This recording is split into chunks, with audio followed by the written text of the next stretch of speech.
And now, you're tuned into RBLR, the home of Tampa Bay's Reveler Sports. What's going on, RBLR Nation? You are tuning in to the Rays portion of our podcast. We do a little bit of everything here, everything Tampa anyways. I am one of your hosts, Zach, and with me is the one, the only, the other host, Mr. Ben Whitelaw. How are you doing today, sir? Hey, I'm doing pretty great. How are you? Oh, can't complain. Got a nice little rest yesterday. I know we're recording a little bit later, but had some family in town last week, so just ready to go. Yep, me too. And I know Eureka's not here with us right now. He's in a better place. He's in Orlando. he's still alive. I just realized that. Never mind. It sounds like he's dead, but he's alive. So. Yeah, no, he's alive and well. He's actually in my neck of the woods. If he wasn't doing his wrestling thing, I would tell him to stop by and come hang out for a little bit, maybe have a beer. Right. Okay, so we've got some lockout news we'll talk about first, and then we're going to go into a Where Are They Now type episode with some Rays trades and just players departing in general from the team. Kind of talk about those and see how the Rays ended up doing because of those moves. So did they win those moves? Did they lose them? We'll talk about that now. But any lockout stuff you want to start off with? There hasn't been much. I mean, we have a little bit. It seems like they're meeting less frequently than they were last week, but they're trying to get some deals in place, I guess. It's looking like a lot of the stuff that they are, at least according to what I'm reading, a lot of the stuff that they are going over is playoff related, if I'm not mistaken. Right, yeah. So aside from that, I mean, you're the go-to guy, the expert on Twitter. You may know a little bit more about that, a little more of a deep dive into that. Yeah, I mean, there's really not much else to say. I mean, the players have been pretty vocal on Twitter, talking about how the owners were just doing this thing with the media, like pushing back the deadline a little bit, working late at night to try to make it seem like they were going to try to get a deal done. But a lot of the players believe the owners didn't want to in the first place, and they're fine with, the owners are fine with missing like a month or two of the regular season because they're still going to make money as long as they play like X amount of games. So there's still a lot of tension between the owners and the players, but they are meeting like fairly regularly. So it is what it is. Yeah. Now I did see something, and you might know it better, but I did see something that said basically, as far as like for teams losing money and having to pay back, like cable companies and stuff, they can miss up to 1/4 of the season before they have to actually pay any money back. Okay, that makes sense. I feel like I saw that, so I guess we'll have like a 112 game season. I'm sure that's going to be like the actual deadline for the owners. Like once it starts hurting their pockets, I'm sure they'll start to concede a little ground to the players. Yeah, and then aside from that, that's really the only news that I saw, and it's kind of upsetting to look at it that way because it's almost like, these are the slow seasons, especially for teams that are playing in colder weather areas. So for teams like that, the owners aren't losing any money considering the attendance for games like that are lower anyway. So I feel like this is only hurting the players. Yeah, it definitely is. But I know that not that the players should have had to do this, but they set up like a fund for guys that are, that need the money right now that, aren't really the highest paid guys on the team who might be struggling. So that's nice that the players union, got together and set up a fund, but they shouldn't have to pay their coworkers' salaries during this time. Like that's exactly. It's not right. That's like you having to pay another teacher's salary because the school didn't want to. Like that's ridiculous. Yeah, I mean they barely want to pay us now, but exactly. Yeah, it's honestly pathetic. Like that's the word that comes to mind when I think of the owners right now is pathetic. I know that they're doing this because they want to make money, but like, how much money do you need? I guess I don't know. No, you're exactly right though, and then you look at it in the player's standpoint. It's like it's not even necessarily just the money for the players. I saw a tweet and I actually retweeted it about like some of the players on our team, like Shane Baz, and I mean, there was a whole list of people, Brendan McKay, that they're technically on the 40-man roster. So even if they were starting the season in the minors, they still aren't going to be able to participate in any of the minor league stuff as far as, minor league spring training and all of that, because they're on the 40-man roster. So they're just locked out in this spot where, like, it's almost hurting their development, it feels like. Yeah, that's true. That's going to play a big role, I think, in a lot of the younger guys that the Rays decided to add to the 40-man roster. But it's really frustrating because, like you said, it's going to hurt their development, unfortunately. Exactly. And I mean, so we got a little bit of our lockout stuff in. And so, like you said, today we're going to do an episode on some former Rays. One that might be coming back. I'm just going to start off by saying that real quick. Yeah, I mean, do you want to start with him, have him as our first guy? I think I know who you're talking about. I would love to, and I am very adamant, and if you've seen my Twitter at all, you guys know Tommy Pham is one of my favorite players. He didn't play very long with the Rays, but he did play with us. And so, yeah, I'll go ahead and start off with him. Again, it's something that he came to the Rays in July of 2018 for Justin Williams, lefty prospect Genesis Cabrera, and developmental reliever Roel Ramirez. And the first season he was with the Rays, he had 39 at-bats, 39 games played with 143 at-bats and scored 35 runs with 7 home runs. His first full season with us, though, is the one that I'm going to go over a little bit more because he was – I would call him an average fielder, but he was one of those Rays for us that he did have 20 home runs. And for me as a Rays fan, the 20 home run mark is kind of where I'm like, all right, this is where I want us to be. As long as our power hitters can hit for 20 home runs, I'm okay with that. I don't ever see us having a league leader in home runs, a home run leader, or batting title leader, but as long as we can get 20 plus, I'm happy with that. So his first year with us, he did have 21 home, or his first full season with us, he had 567 at bats, 77 runs, 155 hits, and 68 RBIs, with 21 home runs and 81 base on balls. So to me, that shows patience, and it shows that he was, going to be an everyday player for us as far as playing in the outfield and at the plate. But for some reason, and I know why, I guess it was more of it was looking like he was going to have a pretty hefty payday when it was time. And they decided to trade him to the San Diego Padres on December 6th of 2019 they traded Jake Cronenworth and Tommy Pham in exchange for Hunter Renfro, Xavier Edwards, and a player to be named later, which ended up being I'm probably gonna destroy this name, but Esteban Quiros. Yeah, you're close. I think it's Quiros. I'm pretty sure. But yeah, when I had a little bit of notes that involved him because one of my players was in that trade, and yeah, I was like, how am I even gonna say this when you're recording? But I think that sounds good. Okay, perfect. I think that's good. So I didn't have very much on Esteban Quiros, but I do. And this is going to be one of the few times that I'm going to say it now. I do potentially think there's a slight chance, that Tampa did not win that trade. Because Tommy Pham came over, and when we had Tommy Pham, I felt like, all right, we won this trade. We were good. This is perfect. Or no. When we left him, when we got rid of him, it was like, all right, we have Kiermaier. We have, at the time, we didn't have Brett Phillips, but I was like, our outfield looks good. We had Manuel Margot. We were looking like we were going to be able to cover for his offensive abilities. But once I realized that Hunter Renfro was only going to play a season for us, and Xavier Edwards, unfortunately, it was in the pandemic season, he didn't even get a chance.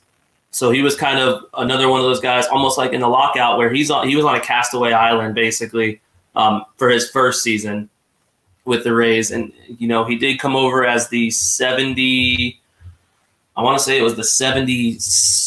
6th overall prospect and the number 4 prospect for the Padres. Yeah, he was ranked pretty highly. I think he still is. I mean, every prospect kind of took like a step back with the pandemic, but he's still like, a top 100 prospect, I'm pretty sure. Yeah, I think the last rating I saw or ranking I saw, he was 85. So that's still, like you said, still high ranked. And he still could do stuff for us. But if I'm just looking at it right now, I would say that in that situation, the Rays lost that trade because we don't have any MLB level guys right now from that trade, where the Padres got Pham, who produced at the MLB level, and then Cronenworth, who I have a feeling is going to be the centerpiece of that whole trade, which he wasn't at the time, but he is now. I think he's going to be their first baseman for a little while. Yeah, he ended up turning into a pretty good player, and I have some notes on him that we'll get to in a little bit because I also covered a player in this trade, which actually was Cronenworth, so we'll talk about him more in depth later. I just realized that's the guy I'm covering, but he turned out to be a pretty good player. So honestly, I'd agree. I think the Rays have, as of right now, if MLB stayed in a lockout for the rest of time, there was no more baseball ever again, I think the Rays lost that trade. But we still have to see how Edwards pans out because he's only like 22, I think. Yeah. So he's still pretty young. He's going to start the season in AAA most likely. So, we'll have to see his impact in the majors a couple of years from now. But as of right now, I agree, and it hurts to say it, but I think the Rays did not win that one yet. Yeah, it's one of the few ones, and it's still, like you said, it's still a yet. There's still time, and it's still a relatively recent trade. And it's weird because I feel like both the trade scenarios that I have are ones, and we'll get into it later, but Rays may not have necessarily won. But with that being said, I do think that there is still time for Xavier to show out, and we just got to figure out where we're going to play him because he is in one of those positions where we have a plethora of people that are very good. Right, definitely. Anything else on the Pham trade here? The last thing I'll say is I would venture to say that Pham probably wishes that he stayed in Tampa, and I say that because his first season, he played 31 games with the Padres in the shortened season, but he did get hurt. And then shortly after that, ended up getting stabbed in a situation in San Diego. So I'm pretty sure he probably is wishing he never got traded to San Diego. And Pham is that guy that I was saying in the beginning is the one that he is a free agent. He's already stated that he would not mind coming back to Tampa, and he'd be willing to play first base. Now, I know that the G-Man Choi revenge tour is looking nice on Twitter, but I would not mind having Pham in the lineup every day.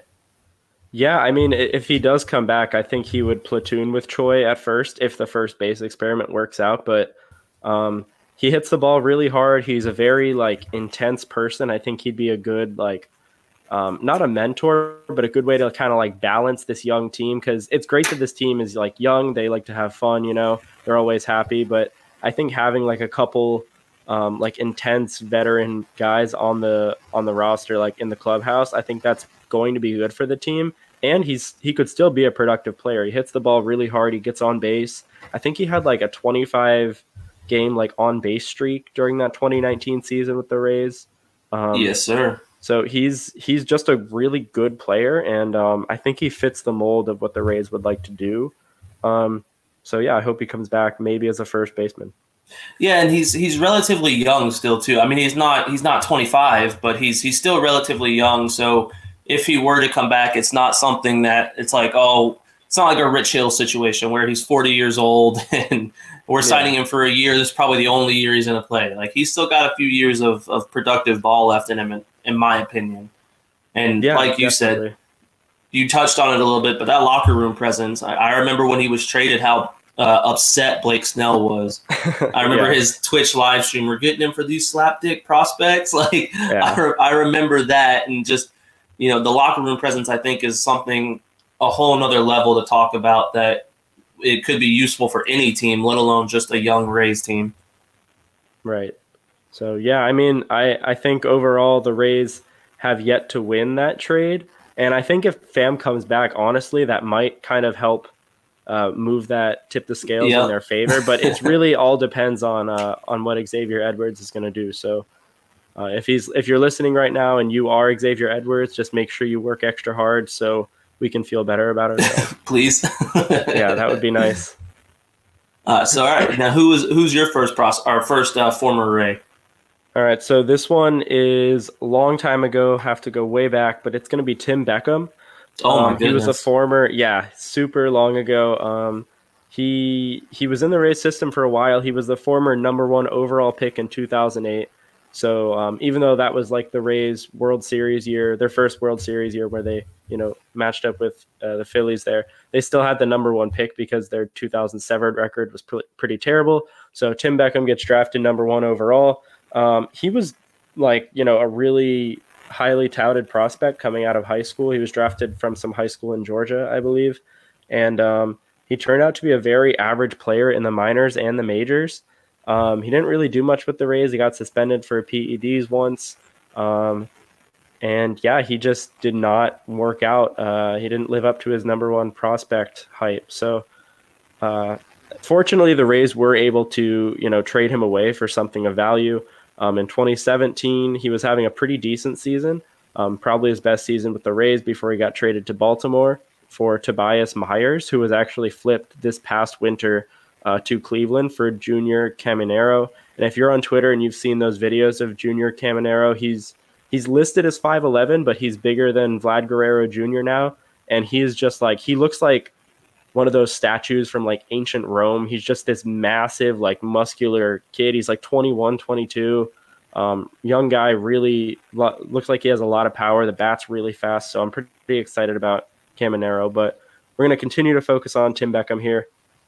He was pretty good with Baltimore. He played in 50 games in that 2017 season with Baltimore after getting traded away, and he put up a 1.9 F-WAR, which is basically like a 6 WAR pace for that season. So essentially he was an all-star for half a season after leaving.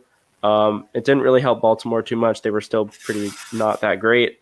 And he ended up bouncing around between some teams and wasn't very good. He's yet to put up a positive WAR since leaving the Rays, I think, other than that time in Baltimore. So he's in the White Sox AAA team right now, and he's not having a very great career. So 2017 was probably the best year. One and only.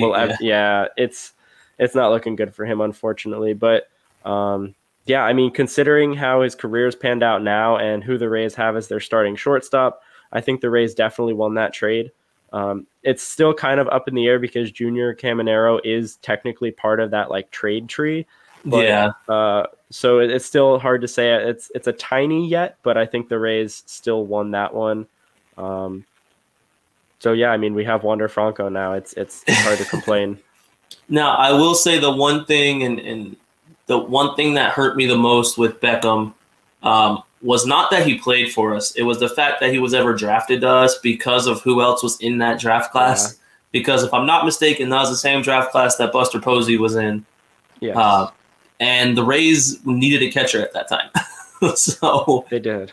It was more like, let's take this high upside high school kid versus future Hall of Fame catcher.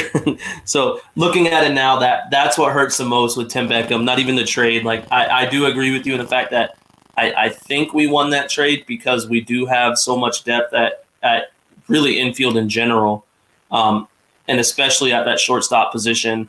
And we did flip him for someone who was useful to trade for, or to get someone that looks like they're going to be just a powerhouse. Yeah. So hopefully, Caminero turns out to be a better player than Buster Posey, but it's really hard to say. But I agree. I think the Rays, they didn't lose that trade, but they definitely didn't win that draft. That was not a very good draft class. That was one of their misses because they're really good with their scouting and player development, but Tim Beckham just didn't have it in him to continue to grow. He honestly kind of, it's weird to say, but he kind of peaked in high school. Exactly. Like all those popular kids in high school, they peaked in high school. Now they're all 4 baby mamas in. Yeah, playing for the White Sox AAA team. That's it. Hey, you know what? I wouldn't mind playing for any AAA team. Oh yeah, definitely. But so yeah, anything else on the Tim Beckham trade? No, that's about it. Yeah, so I guess we can move on to your next guy here. So my next one, this one hurts. I'm going with the one and only Mr. Evan Longoria. So he was a Ray from the start, obviously. But in December of 2017, the Rays sent Longoria to the Giants in return for Matt Crooks, Stephen Woods, Christian Arroyo, and Denard Span. And this, I don't think anyone really. I think this is kind of just a wash, if I'm being completely honest with you, as far as the trade goes. Because in the time that like Matt Crooks is now I believe a Yankees prospect, and I wouldn't even say prospect, but he's in the Yankees system, and then Stephen Woods is in the Kansas City Royals system. Christian Arroyo was kind of the centerpiece of this trade, and just did not pan out. He's now with Boston, and Denard Span lasted a total of 43 games with the Rays before we shipped him off to the Mariners. And, you know, that's why I say it's a wash, because Longoria hasn't been, obviously he's older and he's making a lot of money, but Longoria has not been the Longoria that he was for Tampa. Right.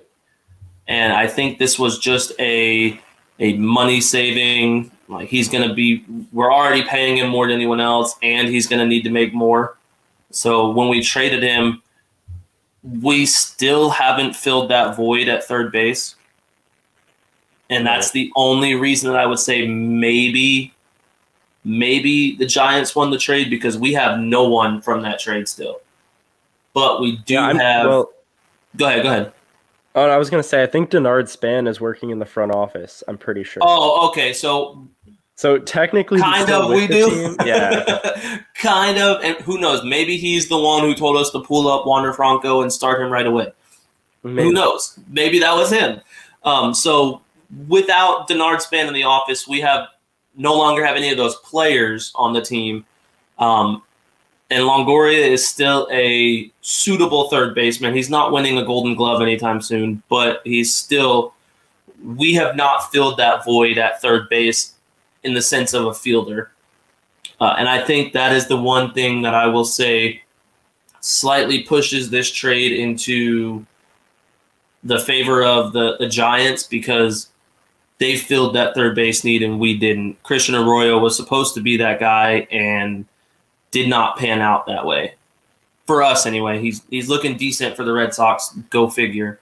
But did not pan out very well for us, and he was sent packing. I believe he went to the Indians.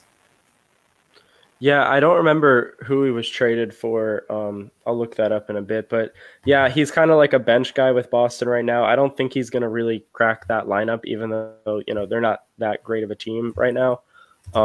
But yeah, this one feels kind of like a wash. The Rays were able to offset some salary, so, you know, that kind of helped them sign like Brandon Lau and Wander Franco to these massive deals.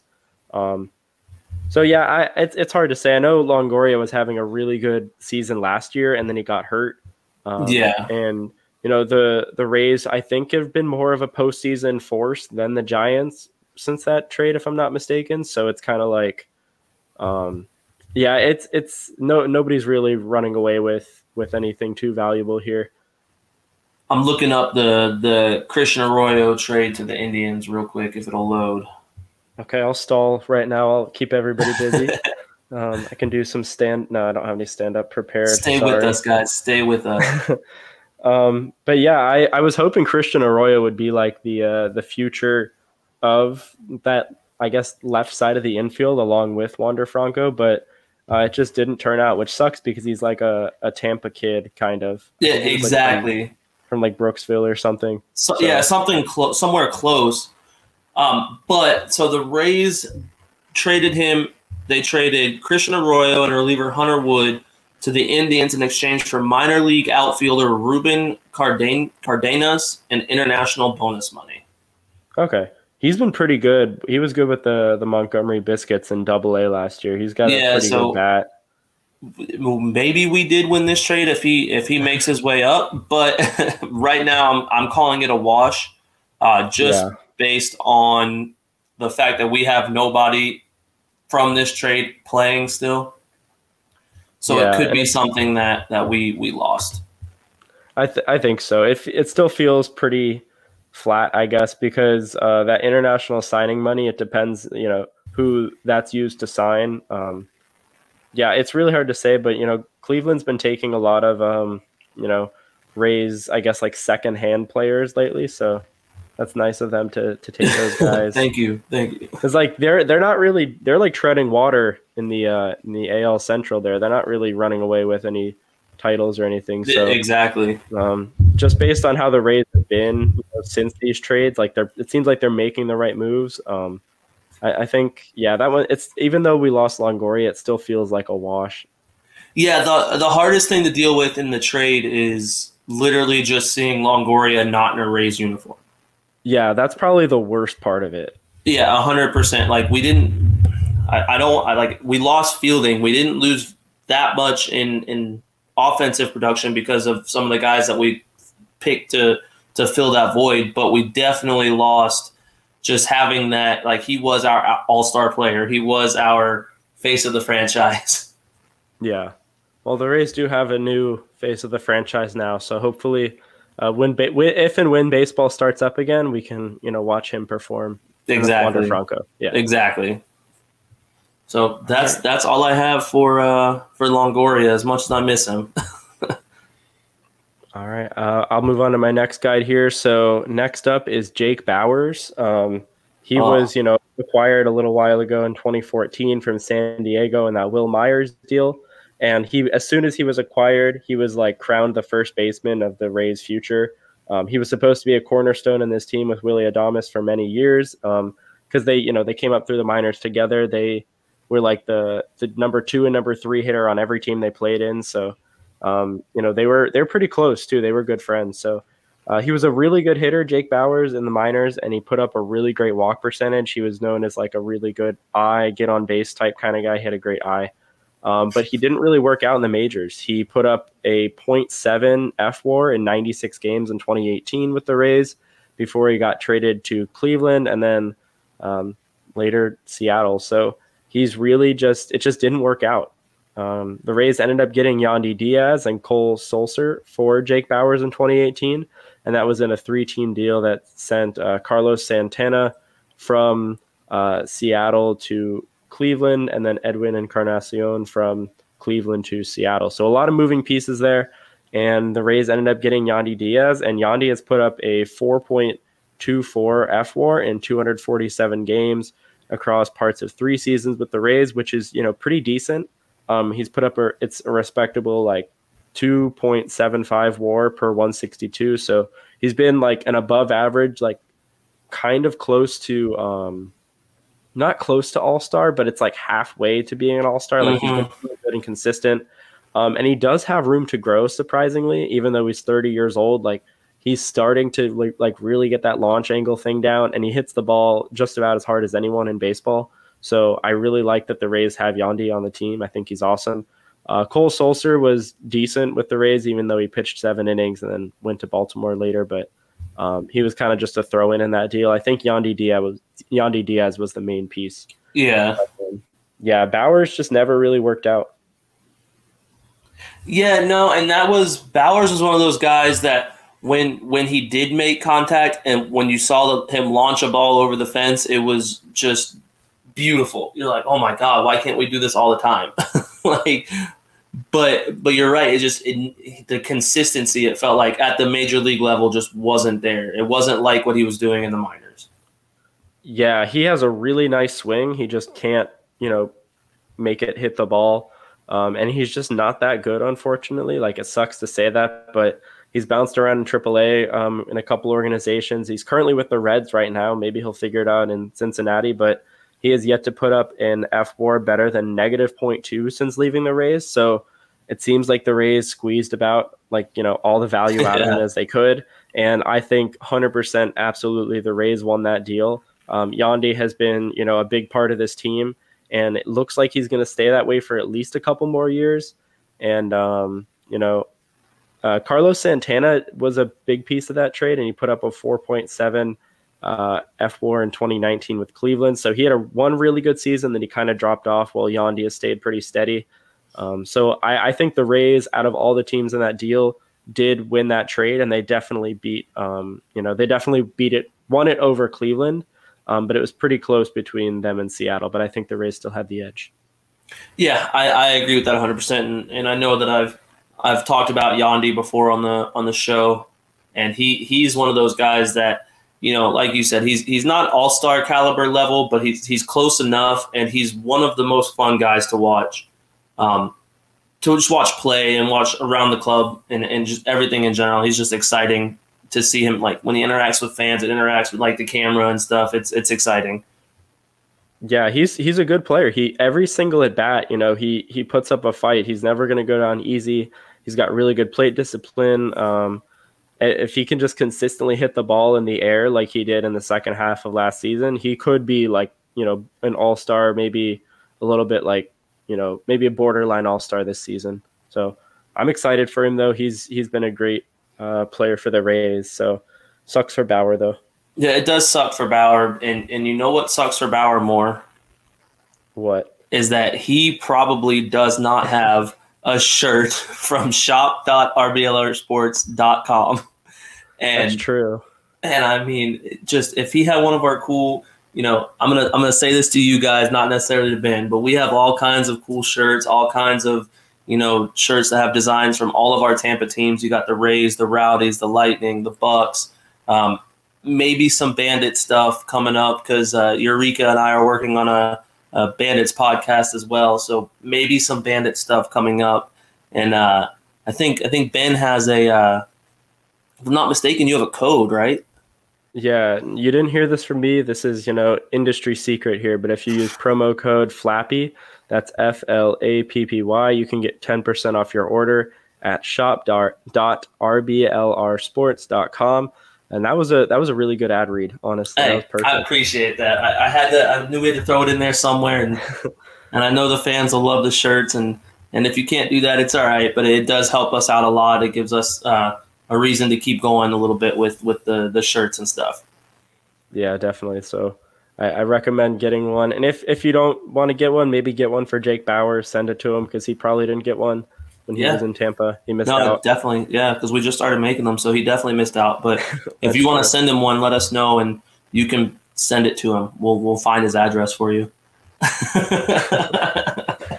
That sounds like a really good idea. Yeah, we should do that. Let's just get every former Rays address and then send them shirts. Get a little exposure on our shirts through former Rays players. Perfect. So yeah, I'll jump into my next one. Just this one's gonna be short, sweet. I did talk about him earlier because he came over in the Tommy Pham trade, but Mr. Hunter Renfro. Mr. Hunter Renfro. I have, for some reason, deep set trauma from him from our playoff game. That little ground rule double that should have not been a ground rule double. Yeah. Anyway, I have that in. He came over to the Rays in the Tommy Pham trade. It was Tommy Pham and Jake Cronenworth for him. Let me see. I got to refresh it. I just talked about it, and I completely forgot about it. So it was Tommy Pham and Jake Cronenworth for Hunter Renfro, Xavier Edwards, and Esteban Queiroz. Yes. I got it now. Perfect. His one and only season with the Rays in 2020, he played in 42 games. Again, it was the shortened COVID season with 8 home runs, 22 RBIs, 2 stolen bases, and 14 base on balls. But he had a 156 batting average. So in 122 at bats, he had 19 hits. And I mean, with that being said, 8 of those 19 hits were home runs. But very shortly after that season, he was released. Tampa was like, yeah, we're good. We're good. We've experienced Hunter Renfro. Apparently that lit a fire under his rear end, and he decided to go sign with Boston, and came back with a season in Boston with a 259 batting average, so much better. In 144 games, he had 135 hits with 31 home runs. Yeah, he definitely stepped it up when he left the Rays, but he was a pretty streaky player to begin with. Unfortunately, he had a pretty cold streak during his entire time with the Rays. But yeah, he hated platooning. He did not like platooning at all. It was pretty clear. So it is what it is. It was not going to work out with him in Tampa. I don't think ever, because of the platooning thing. He got inside of his own head eventually. So it is what it is. It sucks that he had to play so great with Boston, but yeah, I'm not too hurt by it. Yeah, I am, but not that much. Yeah, it's one of those things where I feel like it has to do with the trade, due to it being him coming over to us in a trade, and it plays into us losing potentially the Tommy Pham trade. But I do think that you're 100% correct in terms of it would have never worked out in Tampa, because just his attitude towards platooning and playing as a team, it was like, I want to be the star, even though in all honesty, buddy, you're not really a star. Yeah, he did not. Yeah, some guys just need consistent at bats, and he's one of them. But he only put up, I'm looking it up now on Fangraphs, a 114 weighted runs created plus last season. So, he was only a little bit above average last year. It just happened to be, every time he played the Rays, he was really, really good. He was a Rays killer. His OPS, it was decent. He had an 816 OPS last year. But against the Rays, I saw some stats, near the end of last season. It was, an OPS over 900. But then against every other team, it was, below, 750. So he was not good against anybody except for the Rays, and that probably felt really good for him. So, here, shove it. It just sucks. Shove it. Yeah. But yeah, like I said, so it's not necessarily a win or loss for the Rays, because this situation in particular was not a free agency thing, or was not a trade thing. It was we lost him because we released him. But it does play into the Rays losing the Tommy Pham trade. So if you want to look at it that way, it's something that we lost, but I don't consider it a loss for the Rays in terms of he would have never been able to fit in with us. So we kind of cut the losses while we were ahead and just went with it. Yeah, and it kind of opened up playing time. When he left, it opened up more playing time for Randy. It opened up a little bit of more playing time for Margot, because those are the other two right-handed outfielders. So those guys have been great for the Rays. So it's fine that Hunter Renfro left. It just sucks that he literally only plays good against the Rays. He's below average against every team except for Tampa. Every other team but Tampa, which is upsetting. It's really annoying. But he's in the National League now. He's with the Brewers. So he got traded. Don't have to deal with that anymore. He's out of the division, out of the league. I guess he's in a whole other league. So that's fine. Good. Watch what's going to happen. What's going to happen? Yep. I'm telling you now. We're going to make it to the World Series again this year. Guess who's going to be there with us? The Brewers. Hunter Renfro and Willy Adames and Ozzie Timmons is their I think he's their bench coach now. Their bench coach, Yeah, so it's the Milwaukee Rays up there. Exactly. So that's what's going to happen. And mark this day, whenever this episode comes out, make sure you mark it on your calendars. Zach says Rays are making World Series, playing the Brewers, and Hunter Renfro is going to go off. We're still going to win, but Hunter Renfro is going to go off. I think Mike Brasso is also with Milwaukee right now. Yeah, he is. We traded. Yes, you're right. Their GM Matt, I think it's Matt Arnold. He's a former Rays front office guy. So it's a whole damn Rays team up there.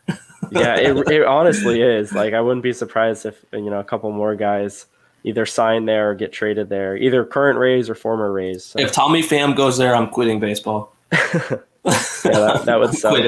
Because that is one of I was doing some research on him, and we're not really into a free agent episode this week, but that is one of the targets of Milwaukee, according to the internet. If he goes to Milwaukee, I'm quitting. I'm done. I mean, if they get like, the universal DH, which I'm pretty sure that's what they're getting whenever they agree to like a new CBA, Pham, his value is going to go up because, National League teams are going to start looking at him as a DH because his legs aren't really going to hold up too much longer in the outfield, especially on the turf at the Trop. So It looks like he's going to be like a DH and maybe a first baseman if he's, actually willing to learn first base. Exactly. So, yeah, that's all I have on the Renfro situation in my disdain for him now. Yeah. So I'll let you go with your last guy. All right, so my final guy here, it's also, he's part of that Tommy Pham deal, and that's Jake Cronenworth. And I actually had a really interesting note about this before I dive into him. The Rays don't have anybody named Jake on their team anymore, and they've either traded away, they've actually traded away every single guy named Jake on their team that they've ever had. And they've had one that left as a free agent, which was Jake Elmore. He was that really fast, like AAA guy, but yeah. Jake McGee, Jake Faria, Jake Bowers, Jake Cronenworth, and Jake Odorizzi all got traded away from Tampa. So I think Eric Neander was like bullied by a guy named Jake or something when he was in like middle school, and he just hates it because I checked Baseball Reference. I like dug through for like 2 hours, like trying to find as many people named Jake as I could that played for the Rays, and they've all been traded away except for Jake Elmore leaving as a free agent, which yeah. That is a stat that only Ben knows, guys. I'm telling you. If you want just the most ridiculous, amazing stats in the world or information in the world, you need to watch or listen to this podcast. Maybe we'll be watching it soon. Who knows? But you need to tune in to Mr. Ben Whitelaw, okay? I don't know what it is against Jake's that, Eric Neander, why he has to be like that. But it's fine. Usually those trades work out. Jake McGee, it worked out when he left. Corey Dickerson was pretty decent for a while. Yeah. I don't remember who we got in the Faria or Odorizzi deals, but I'm sure it was something decent. Or no, I think Nate Carnes came over for Jake Odorizzi. I'm pretty sure Nate Carnes was the Odorizzi one, and Odorizzi did decent. He ended up playing for the Twins, right? Yeah, and I think he's with Houston right now. He might be a free agent. But I remember Nate Carnes had, this is kind of weird, but he had a solo home run in an interleague game against the Phillies in, I think 2015. It was the Rays' most recent home run by a pitcher other than, Brendan McKay, because that doesn't really count. Doesn't really count, yeah. But the Rays won that game 1-0 on a Nate Carnes solo home run. On a home run by a pitcher. Hell yeah. Yeah. But anyways, we'll get back into the actual episode we were supposed to be talking about. Jake Cronenworth, he was a really great hitter in the minors with good plate discipline, and he did a little bit of everything. He was a good base runner, had good discipline. He had a little bit of power. He could hit for average, and he even pitched a little bit in the minors too. Back when the Rays first started their opener experiment thing, he had 6 opens. He pitched 7 innings, and he had 9 strikeouts and 8 walks. So he had pretty much no command, but he had a decent fastball that sat 92, 93, which is interesting because, he can throw pretty hard. You just don't really know where it's going to go. Which kind of feeds into the next point here is that he wasn't really going to stick at shortstop, mostly because, he has a pretty wild arm. It's strong, but it's wild. And, you have Adames ahead of him at the time he was traded. And then you have Wander Franco, Taylor Walls, and Vidal Brujan all coming up quickly behind him. And then he's blocked at second base by Brandon Lau. So the Rays just kind of decided to trade him away. He wasn't a super highly ranked prospect, but he was decent. And they traded him away for, like we said, I think 6 or 7 times now. Tommy Pham and Hunter Renfro. They traded him with Tommy Pham for Hunter Renfro, Xavier Edwards, and Esteban Quiroz before the 2020 season. And then Jake Cronenworth had a really good start to his career after that. Yeah. Which kind of hurts, but he was blocked in Tampa, so it's he didn't really have a path to the majors, at least to the point where he would have stayed in the majors. So I don't know. He was pretty good after leaving, though. In 2020, he put up 1.4 FWAR in just 54 games. And then last season, he put up 4.4 FWAR in 152 games and was named a National League All-Star. So, this is one where it looks like the Rays, and as of right now, I think they've lost that trade a little bit, but there's a lot more to it. Hunter Renfro had a negative .3 F-WAR in 2020, and Edwards and Quiros have yet to play in the majors. So it's really just kind of all hinging on Jake Cronenworth right now. And Edwards is really, really good. He's got elite bat-to-ball skills, but pretty much no power. He's a really good base runner. He's probably going to stick at shortstop, but he could handle second. He can handle third. He might be able to play in the outfield because of that speed, but the Rays haven't tested him there too much. But basically, he's Wander Franco just without any power, because those bat to ball skills are really good. Like he would strike out less than any other guy before he came over to the Rays when he was in the Padres system. And he's still kind of finding his footing, but he's like 21 or 22. He's going to start the year in AAA. So we're going to see him pretty soon in the majors. I think maybe as early as this season, but he looks like a really good player. He's pretty good. So I am excited about him, but as of now, like we said before, I don't really think the Rays won this one yet. Yeah, I think the thing that kind of pushes it over the top for me with them in saying that they lost this trade is because Jake Cronenworth has shown that he can play first base, and that's kind of our biggest area of need now. So at the time, I agree, he was locked out. Like you said, we had Adames, we had Franco, we had Taylor Walls, Fidel Brujan, and then second base, Brandon Lau is not going anywhere. Yeah. So it's one of those things where it kind of is like upsetting that the Rays didn't think, oh, he could play first base.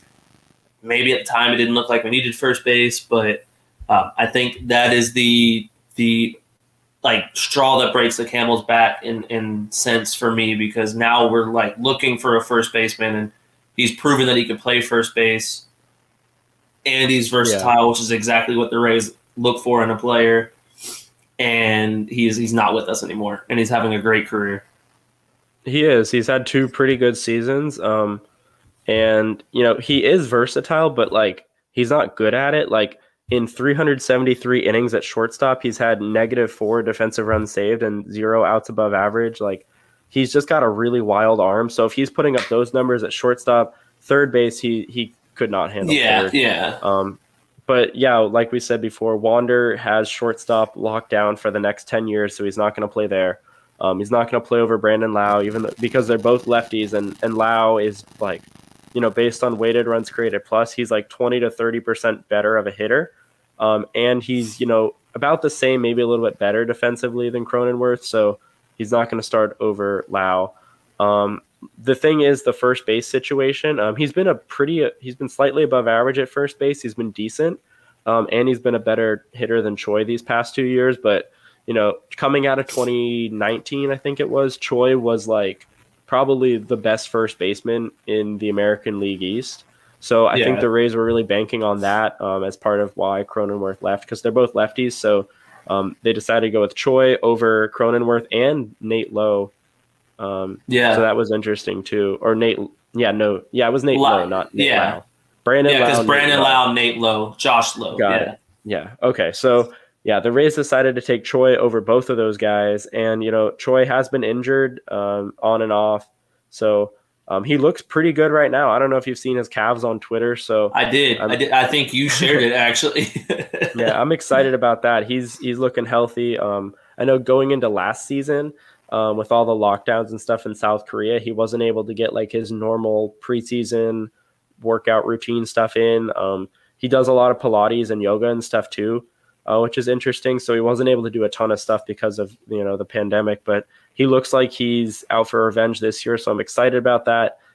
It'll definitely kind of help the situation, but it seems like the Rays did not win that trade yet. And I keep saying yet because we have to wait for Xavier Edwards to come up, but there's still a chance. Of now. Yeah, I think he's going to make the majors. I'd like to see him as the third baseman. He's a switch hitter, so he essentially could play every day, but that means they're going to have to move Yandy. And I really like Yandy, but he would be a decent DH option. So Yandy can also play first too. So that might work out in a platoon.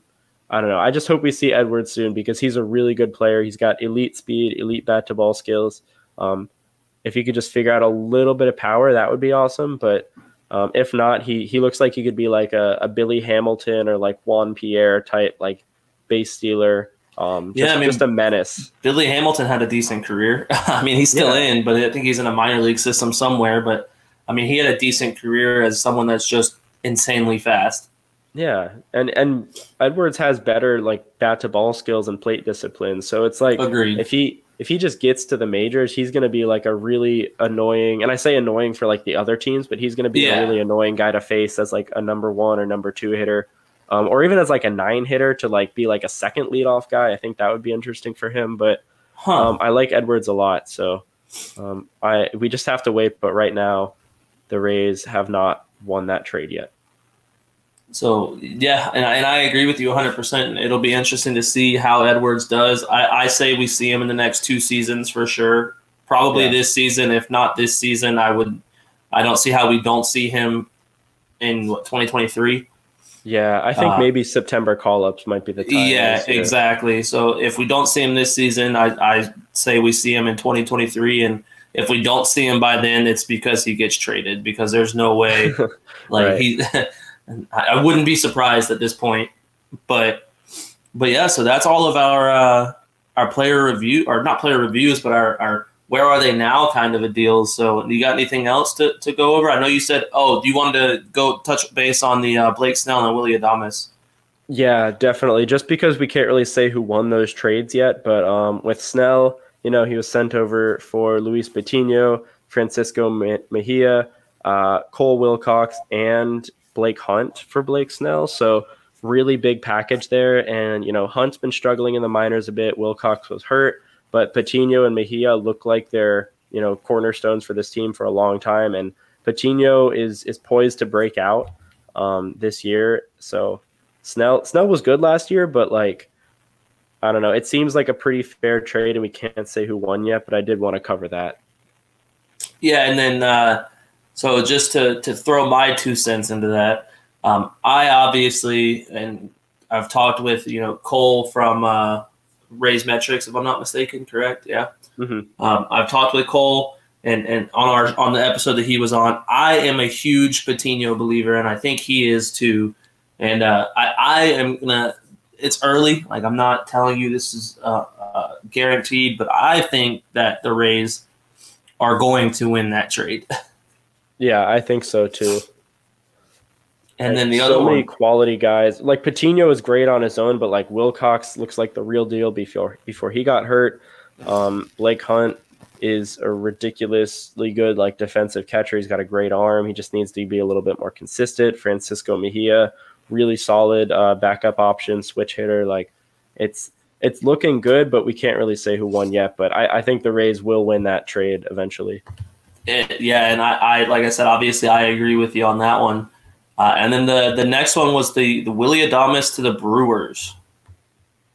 Yeah, so he gets sent over to Milwaukee along with Trevor Richards, who didn't really work out with the Rays too well, but that's fine. Then the Rays get J.P. Feyereisen and Drew Rasmussen, another potential breakout starter this year. So Adames did play really, really well in Milwaukee, but yeah, I don't know. It hurt, but it's hard to say who won that one yet. So, as a Rays fan, you guys are probably going to get on me for saying this. I was never a huge Adames fan. I don't know why. I just didn't like his style of play. I wasn't a fan of. I was always ready for Franco. I wanted Franco. So I guess to me, maybe that's what it was, that he was holding back Franco. Like we always heard, the number 1 rated prospect for like 3 years or something. Just some ridiculous, put him in. He needs to play. He needs to play. So I was never a huge fan of Adames, and I am a huge fan of Rasmussen. As again, I feel like I'm pushing you guys to listen to our old shows, which I am. Go listen to them. I've been high on Rasmussen all year. And I think that he's going to be our number 1 guy next year. And probably if we have Tyler Glasnow, he'll be our number 2 guy coming in with Glasnow. So again, that's another one that I think the Rays won, but only because for selfish reasons. I think that it's a very even trade because if I'm not mistaken, Adames had MVP votes. Yeah, I think it was kind of like an Austin Meadows situation where like somebody just threw him one, but he was really good in Milwaukee, but the Rays needed a clear space for Wander, like you said, and then also Taylor Walls, Vidal Brujan, Xavier Edwards is coming up, like we said, so he wasn't going to hit at the Trop, I don't think, like ever. He started out as like a cold streak, and he's one of those guys where like if he is in his own head that he's the best player on the team, he's going to play like the best player on the team. But then that also goes the other way too, where if he thinks I can't hit at the Trop, he's never going to hit at the Trop. So he kind of like gave himself like almost like the yips, but for batters. And he just it wasn't going to work out here. He needed a change of scenery. I'm happy for him. I'm happy for his success. But if the baseball season or if baseball in general ended forever and we never saw another game, I think this is a pretty even trade. But exactly, I agree with you again. I think Rasmussen is the real deal. Feyereisen's a really good weapon out of the bullpen. And I think, over the next couple of years, we're going to see the Rays win this trade. Yeah, Feyereisen can keep that middle finger from not hurting. But yeah, so I guess that's it, man. Is there anything you want to say before we go, or? No, that just about covers it. I want to remind everybody and thank everybody who follows us on social media, but also remind everyone if you, want to give us some feedback, tell us things you want to see or hear on the episodes, anything you want us to talk about, you can follow us at RBLR Sports on Instagram, Twitter, Facebook. I'm at DogPancake73 on Twitter and Reddit. So, if you ever see me on there, feel free to like join the mob, yell at me, whatever. Tell me stuff, tell me good things, tell me bad things, whatever. I don't care. Just interact with us. We're always happy to talk to you all. And you could like and subscribe to our podcast on Spotify. Give us a 5-star review on there. We're also on the iHeartRadio app, Apple and Google Podcast, and then YouTube and other major podcast platforms. So I think that's it for that. Not ad read, but I guess like plug. Yeah, so like Ben nailed it on the head. We enjoy talking to you guys. We enjoy doing it. We do this for you guys. Like we love the feedback. And if you guys have any suggestions or anything, whatever it is, good, bad, ugly, send it to us. My Twitter, I don't use Reddit like Ben does. I need to get on it, but I'm kind of scared if I'm being completely honest with you. It's honestly not a great place. So my Twitter is at Zachary Blaine, ZACKARYBLAIN RBLR. Yeah, just go follow us, give us a like, and we'll make sure that we communicate with you guys and talk with you guys and associate. It'd be awesome. Go Rays. All right, go Rays. Thank you for tuning into this presentation by RBLR Sports. On your way out of the stadium, please remember to like and subscribe.